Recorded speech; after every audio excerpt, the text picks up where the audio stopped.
I didn't grow up believing in skinwalkers, at least not in the way people online talk about them now. Back then, the stories weren't entertainment. Nobody sat around trying to prove they were real.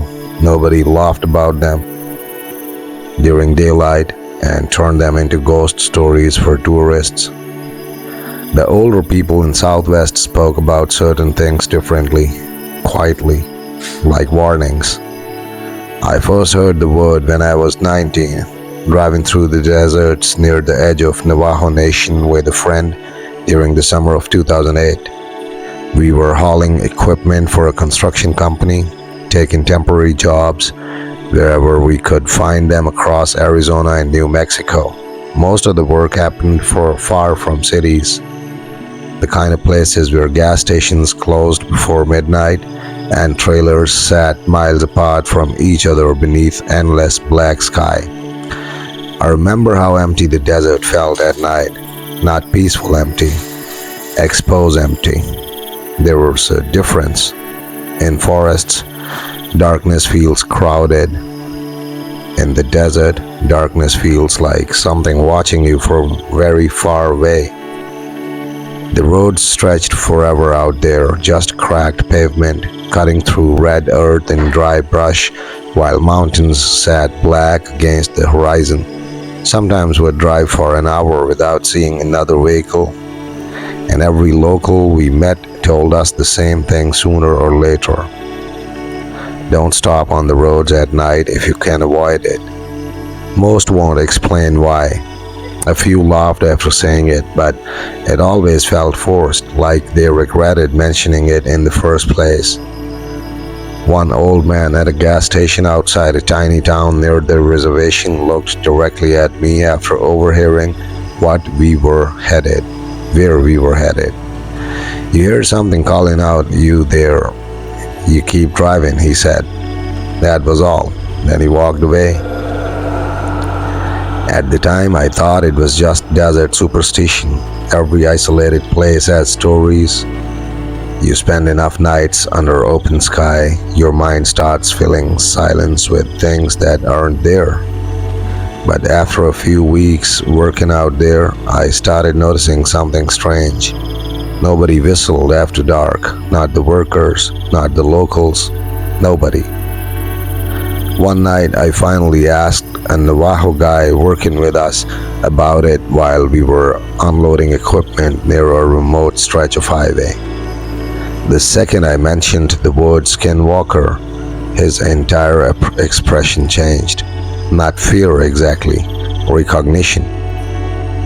Like I had said something I wasn't supposed to say casually. He looked out toward the desert before answering. "You don't talk about those things at night," he told me quietly. Then he went back to work. No explanation, no dramatic story, just silence after that. And honestly, that bothered me more than if he'd tried scaring me, because the people who truly believe something dangerous exists never sound theatrical when they talk about it. They sound careful. The first real thing happened about 2 months later. We were staying in a small rented trailer outside of Worksite in northern Arizona. Middle of nowhere, no nearby houses, no street lights, just open desert and low hills surrounding us in every direction. That night, the wind had completely died. No insects, no coyotes, nothing. Just silence pressing against the trailer walls. I remember waking up around 2 a.m. needing water. My friend was asleep on the other side of the trailer, dead quiet except for the occasional sound of him breathing. Then I heard something outside. At first I thought it was one of the workers from another site, a male voice, faint, standing somewhere beyond the trailer, calling my name. Once, then again. Soft enough that I almost thought I imagined it. I sat there listening for a few seconds, still half asleep, waiting for another sound, and then the voice spoke again. But this time, something felt wrong, because it sounded exactly like me. At first, I didn't move. That's the strange part I still remember most clearly. Not panic, not fear, just confusion. Like my brain couldn't decide whether I was dreaming or awake. The desert outside the trailer in Arizona was completely still that night. No wind against the metal walls, no distant traffic. Even the usual background sounds you don't notice until they're gone. They were gone. And then the voice came again, right outside the trailer. My name. But it wasn't just my name this time. It was the way it said it. The exact tone I use when I'm tired and annoyed and trying to get someone's attention without raising my voice. Not loud, not dramatic, just familiar. Too familiar. I remember sitting up slowly on the mattress, trying to convince myself it was one of the guys messing with me, maybe someone from another trailer, maybe a prank. But the problem was simple. No one out there talked like that, and no one knew my voice that well. I leaned toward the small window beside my bed. The glass wall was half covered in dust, reflecting only a faint shape of the inside. I couldn't see much outside except darkness layered over more darkness. Then the voice came again, closer. This time, it said something else. Are you awake? Same voice, my voice. That's when my chest tightened, not because I believed in monsters, but because something inside me recognized a pattern that didn't belong in reality.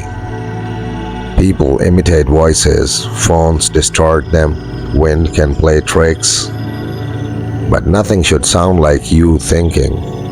And that's what it felt like my own thoughts were being spoken back at me from outside.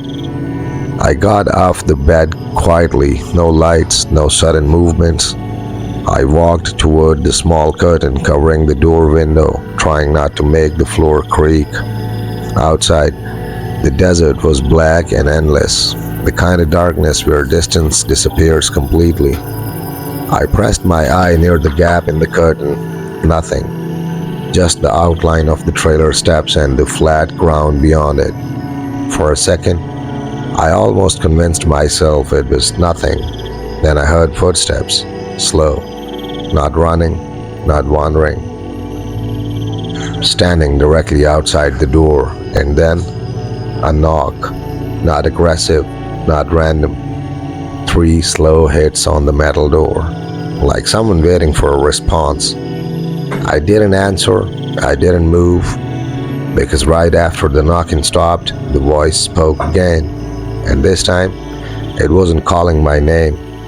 It was whispering something only I would say when I think no one is listening. A sentence I had said earlier that same day, inside the trailer, alone. And outside in the desert, something repeated it perfectly, like it had been there the whole time, just learning how I sound before deciding to use it. I didn't open the door. That's the part people always assume I regret. That I should have locked, I should have looked, should have confirmed what it was, should have faced it head on. But in that moment, something in me understood a very simple rule. If it knows your voice, it doesn't need your permission to come closer. Outside the trailer in the desert of Arizona, the silence had changed. It wasn't empty anymore. It felt attentive, like the space itself had started focusing on the small structure I was standing inside. The knock didn't come again, but the presence didn't leave either. I could feel it in the way sound behaved wrong around the trailer, like even distant desert silence was being pulled toward a single point just outside the door. Then the voice returned, except it wasn't calling anymore. It was speaking to itself, testing, repeating fragments. My words from earlier in the day, small things I had said without thinking, a complaint about the heat, A half joke to my coworker, even the way I'd laughed under my breath when I dropped the tool. All of it came back outside the trailer in my exact tone. Not exaggerated, not distorted, accurate. That's when I realized something that made my stomach go cold. It wasn't just imitating me, it was replaying me. Like it had sorted the sound and now was practicing it out loud. I stepped back from the door slowly, trying to keep my breathing steady. My friend on the other bed hadn't moved, still asleep, still unaware. I considered waking him up, but I didn't, because I didn't know what would be worse, two of us hearing it or it realizing there were two voices inside. Then, from outside, the voice changed again. It got closer to the door, and it said something that wasn't from earlier that day. It said something I had only ever thought. Not spoken, not whispered, just thought. A private sentence I had never said out loud to anyone, and it said it perfectly. That's when the fear stopped being emotional, it became logical. Because there are only two explanations for something like that. Either I was losing my mind in the middle of the desert, or something outside had learned how to listen in a way I didn't understand. I backed away until I was against the far wall of the trailer, eyes locked on the door, waiting for another knock, but instead of knocking, the handle moved, slowly, testing the weight of it, not forcing, just trying. Like whatever was outside was learning what door meant in real time. And in that moment, I understood the most disturbing part of all this. It wasn't acting like a predator. Predators hunt. This thing didn't feel like it was hunting. It felt like it was practicing. The door handle didn't fully turn, it just moved enough to confirm something on the other side understood how it worked. Then it stopped. No rushing, no force, no panic, just patience. That patience is what I remember most about that night in the desert of Arizona. Not aggression, not chaos, something far worse, control. Inside the trailer, I stayed pressed against the far wall, watching the door like it might change shape at any second. My friend was still asleep, completely unaware that anything was happening at all. I envied him in that moment, because sleep meant ignorance, and ignorance meant safety. Outside, the silence returned again, but it wasn't the same silence as before. It felt structured now, like something had organized it into layers. Even the faint desert wind that occasionally passed through the night seemed to avoid our trailer entirely. Then I heard movement again, not footsteps this time, something lighter, dragging, circling, slowly moving around the trailer like it was mapping it. The voice came back after a few seconds, but it was different again, more stable, more confident. It said my name exactly like I would say it when I'm calling someone from another room, not calling for help, just casual, like everything was normal. Then it paused and answered itself. A second version of my voice responded from a different direction outside the trailer. Not the same place, not the same tone, but still me. That's when I realized it wasn't standing still outside the door.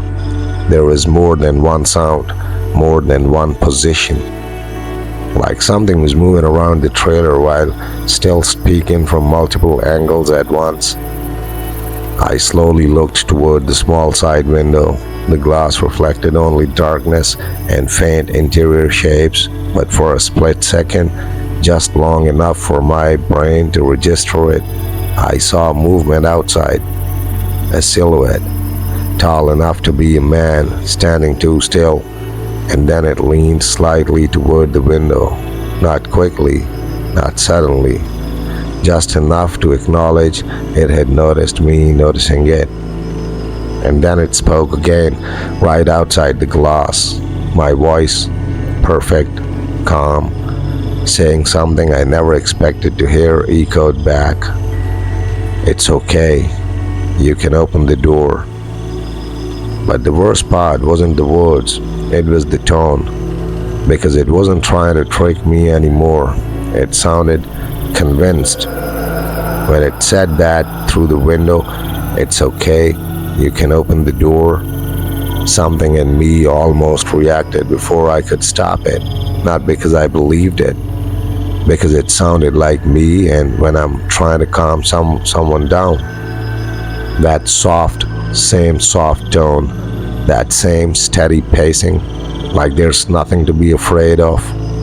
But I knew better, or at least I should have known better. Outside that trailer in the desert of Arizona, the air felt heavier than it should have been. Not physically, nothing you could point to, but like the space around the walls had become aware of what was inside. I didn't answer, I didn't move. But the thing outside didn't need my participation anymore. It kept talking anyway. And now it wasn't just my voice, it was starting to build a conversation. I heard myself say something like, "Come on, don't be like that." Then another version of me responded from a different angle outside the trailer. "You know me, it's fine." Two voices, both mine, both wrong. That's when I realized the pattern had changed again. It wasn't repeating anymore, it was improvising. Like it had learned enough pieces of me to start creating new sentences, new intentions, new meanings. I looked toward the bed where my friend was sleeping, still motionless, still breathing slow and steady. And for the first time, I felt something sharper than fear. I felt responsibility, because whatever was outside wasn't just focused on me anymore.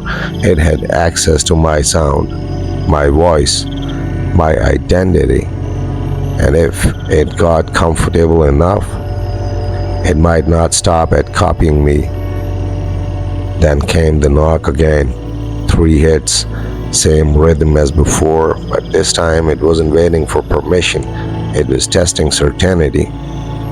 The handle moved again, more confidently this time, a slow downward turn, metal shifting slightly, not breaking in, just confirming that it could. And right after that, the voice changed one more time.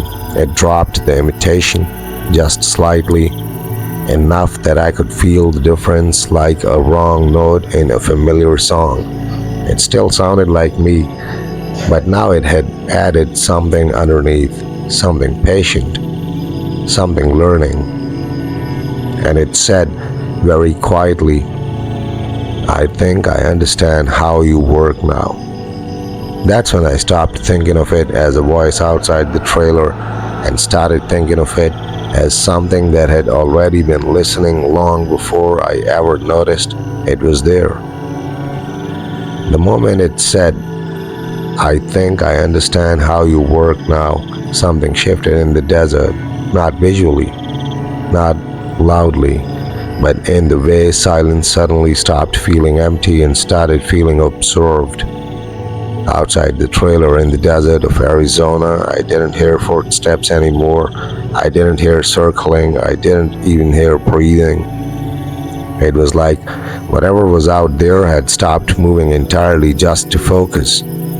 Like it didn't need motion to study anymore, only attention. I stayed frozen against the wall, listening for anything that might confirm it was still there. My friend was still asleep, completely unaware, the kind of sleep that felt unreal in hindsight, like he had been pulled out of the situation entirely while I was left inside it alone. Then the voice came again, but this time it didn't start with my name. It started with silence, a pause so precise it felt intentional. Then my voice spoke from outside the door, "You're checking the window again." I hadn't moved yet, but I was thinking about it. And that's what made my stomach drop, because It wasn't reacting to what I did, it was reacting to what I was about to do. Slowly, I shifted my eyes toward the window without turning my body, and right as I did, it spoke again. Same voice, same tone, almost casual. Don't do that. No anger, no threat, just instruction, like it was correcting behavior. That's when I noticed something else. The sound wasn't coming from one place anymore. It wasn't circling, it wasn't walking, it was distributed. Like the voice existed in multiple positions around the trailer at once, blending together through the thin metal walls. And then, for the first time, it said something that wasn't copied from me, something new, something it created on its own. You're predictable when you're afraid. That sentence hit differently than everything before it because imitation is one thing, but judgment means understanding. I backed away slowly toward the corner of the trailer, eyes never leaving the door. The handle didn't move now. The knocking stopped. Even the faint desert wind seemed to hesitate around the structure. It was waiting, learning, adjusting. And then I realized something that made the entire situation worse than anything I had imagined so far. It wasn't trying to get in anymore. It already knew how. It was just deciding when I would open it myself. At some point, the fear stops feeling like panic. It becomes pattern recognition. That's what happened to me inside that trailer in the desert of Arizona. The voice outside wasn't random anymore. It wasn't testing sounds or repeating phrases. It had settled into something more structured, like it had built a model of how I react. Silence from me meant I would speak. Movement from me meant it would correct. Stillness from me meant it would wait longer. Everything I did had already been accounted for. And that realization is what made it feel less like a haunting and more like a system. Outside, there was no knocking now, no handle movement, no circling footsteps, just presence, heavy, patient presence pressed against the thin walls, like the trailer itself had become part of whatever was studying it. Then my voice came again, but it didn't come from the door this time. It came from the opposite side of the trailer, closer to where my friend was sleeping. That's the moment my body reacted before my mind did. I turned my head sharply, too fast, too loud, and immediately the voice responded, soft, almost amused. There it is. Not mocking, not aggressive, just confirmation, like it had been waiting for that exact reaction. I remember looking toward my friend's bed, half expecting him to wake up. He didn't. Still asleep, still breathing, completely outside whatever was happening in that moment. And that's when I understood something deeply wrong. It wasn't just speaking like me, it was using me as reference. Every reaction I had was becoming part of what it learned next. Outside, the desert should have felt vast, open, empty, but now it felt contained. Like the trailer was the only space that still mattered and everything beyond it had been reduced to a listening field. Then the voice changed again, not in tone this time, in intention. It said something that didn't sound like imitation at all. It sounded like decision. I don't think you're going to open it. A pause. Then, so I will wait until you do. That line should have been reassuring, not forcing, not breaking in, but it wasn't. Because waiting implies certainty. And certainty implies understanding, and whatever was outside didn't sound confused anymore. It sounded convinced that I would eventually comply. And whatever was outside didn't sound confused anymore. It sounded convinced that I would eventually comply, like it had already seen the outcome. I backed away until I was sitting on the edge of the mattress again, trying to keep my breathing controlled, trying not to let my fear become notice it a noise it could learn from. But it didn't matter anymore because the last thing it did before the segment of silence that followed was the most unsettling part of all. It repeated my breathing back to me exactly, perfectly timed, like it was practicing what I would sound like when I finally gave in. There's a point where you realize you're no longer dealing with something outside. You're dealing with something that has already mapped you. That's what it felt like in that trailer, deep in the desert of Arizona, like I wasn't being watched anymore, I was being predicted. The silence stretched longer than before, no voice, no footsteps, no handle movement, just that heavy, deliberate quiet pressing against the walls like the desert itself had leaned in closer to listen. My friend was still asleep. That part still doesn't make sense to me when I think back on it, because the trailer should have felt too small for what was happening, but somehow he remained untouched by it, like the situation had chosen a single point of focus, and I was it. Then, finally, the voice returned, but this time it didn't sound like it was testing me. It sounded like it had finished testing. It said my name once, not calling, not repeating, just starting it, then a pause. And after that pause, it spoke in a completely different rhythm, slower, more structured, like it had organized the way I think. You always check the window first. I didn't respond because it was right. That was my habit, my reflex, something I didn't even consciously decide anymore. And hearing it spoken back to me like that felt like something reading a part of my mind I didn't know was visible. Outside, there was no movement, but I could feel something adjusting, not physically shifting, recalculating. Then it spoke again. This is why you hesitate. Another pause, and then the sentence that changed everything. If I become what you expect, you will trust me. That's when the fear stopped being about survival. It became about understanding what kind of intelligence I was dealing with, because predators don't think like that. Predators don't plan trust. Predators don't study hesitation. Whatever was outside wasn't trying to break in.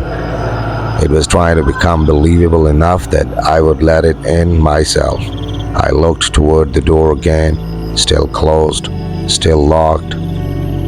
But now it didn't feel like a barrier anymore. It felt like a question I was already starting to answer without realizing it.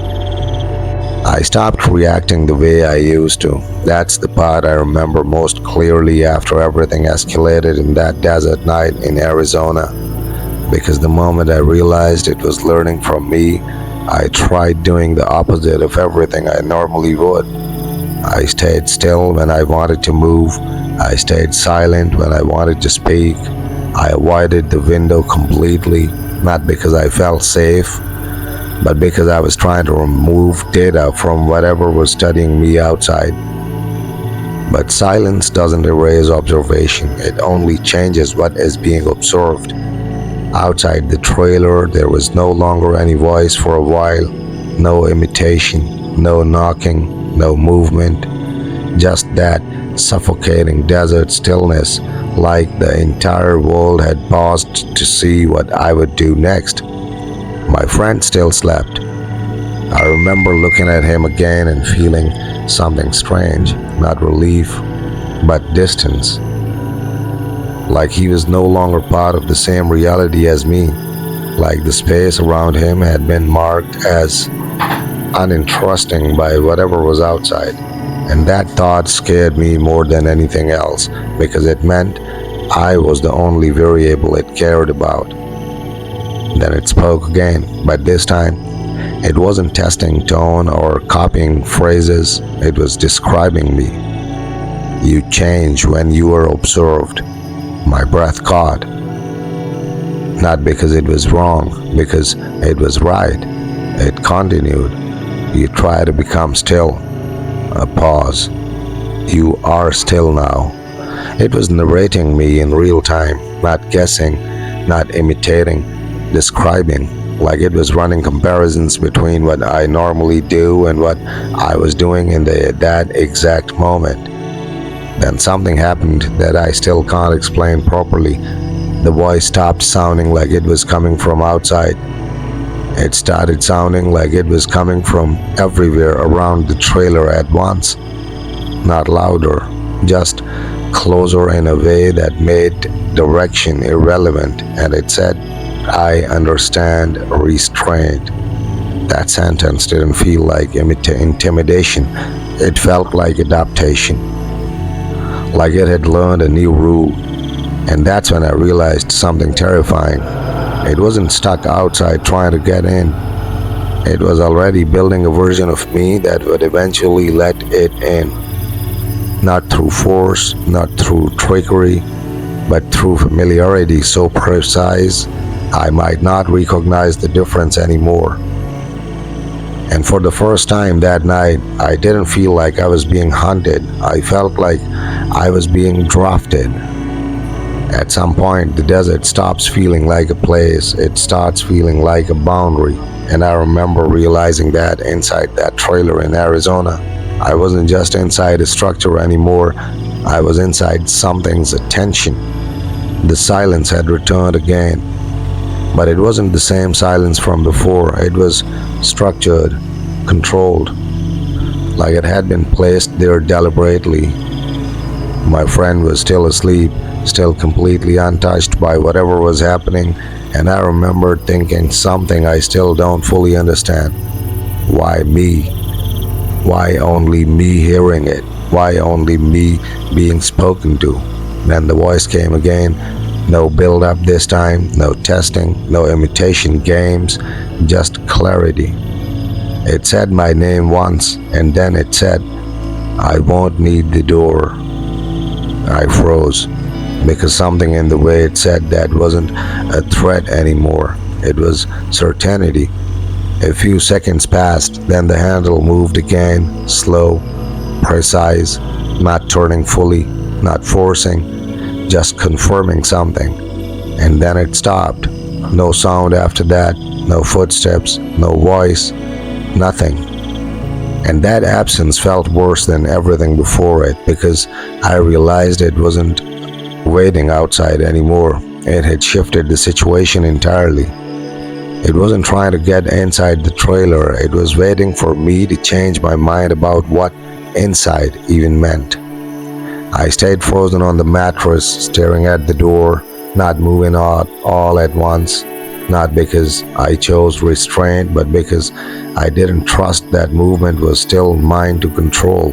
Minutes passed, maybe more. Time started losing meaning in that desert silence. Then finally, the last thing I ever expected happened. My own voice, exactly mine, spoke from inside the trailer, not from the door, not from the window, from somewhere in the same room. Calm, close, almost gentle, and it said, You already opened it. I turned my head slowly toward my friend's bed, still asleep, still breathing, but suddenly I wasn't sure what I was looking at anymore, because the trailer didn't feel like it had two people inside it. It felt like it had only one, and something else that had already learned how to speak like him.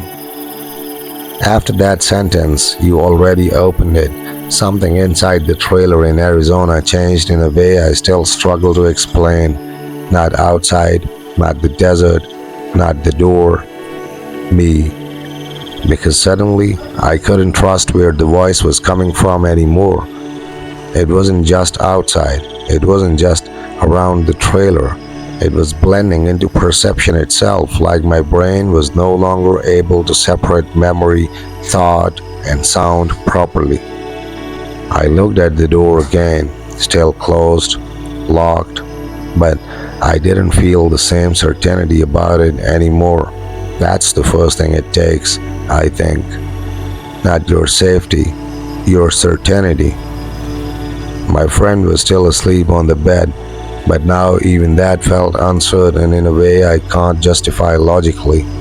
Like I had to actively remind myself what sleeping looks like, what normal breathing sounds like, what still alive is supposed to mean when you're the only one fully awake. Then the voice came again, but it didn't speak like it was outside or inside anymore. It spoke like it was thinking through me. You check the door when you feel uncertain. A pause. And you feel uncertain often. That one landed differently because it wasn't describing behavior anymore. It was driving and describing pattern. And patterns are harder to dismiss. I didn't respond. I couldn't tell if responding mattered anymore. Then I heard something that made me slowly turn my head toward my friend's bed again.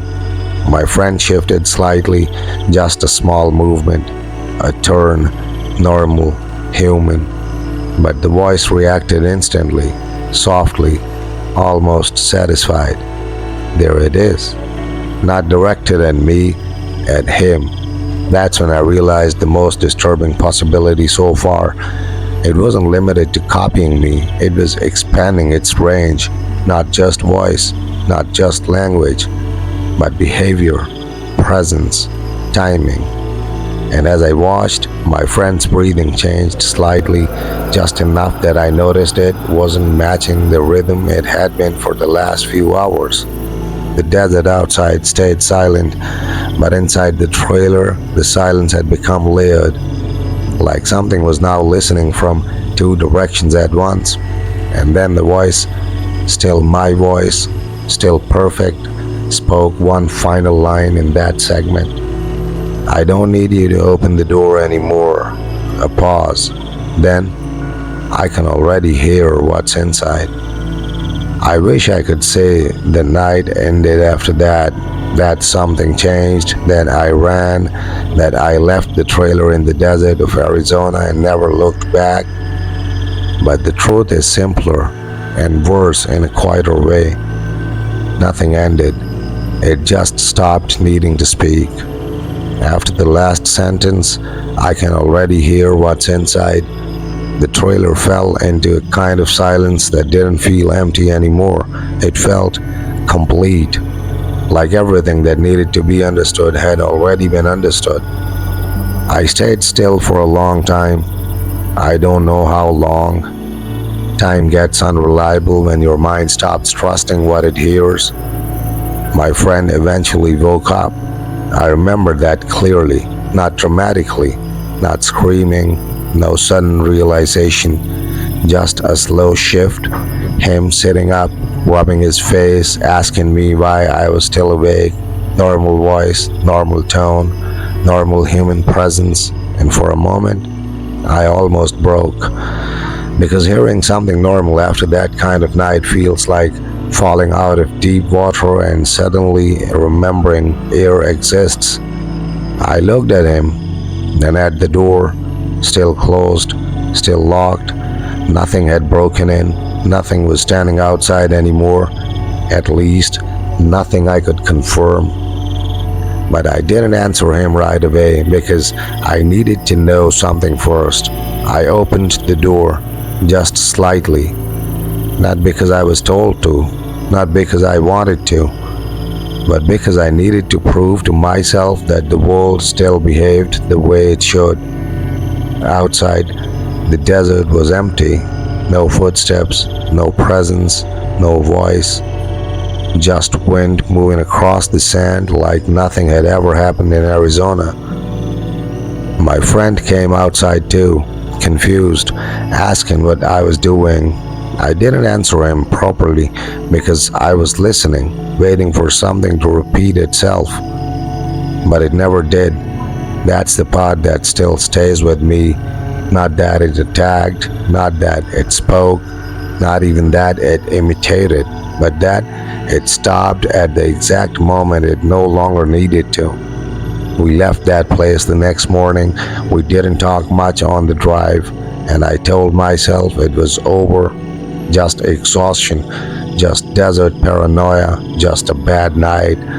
But weeks later, back in the city, I started noticing small things. The way certain people said my name slightly wrong, but familiar. The way my own phrases came out of other mouths before I said them. The way silence sometimes felt like it was waiting for me to speak first. And that's when I understood the last part of my story I never wanted to accept. Skinwalkers aren't always something you meet in the desert. Sometimes they just learn enough of you to follow you back.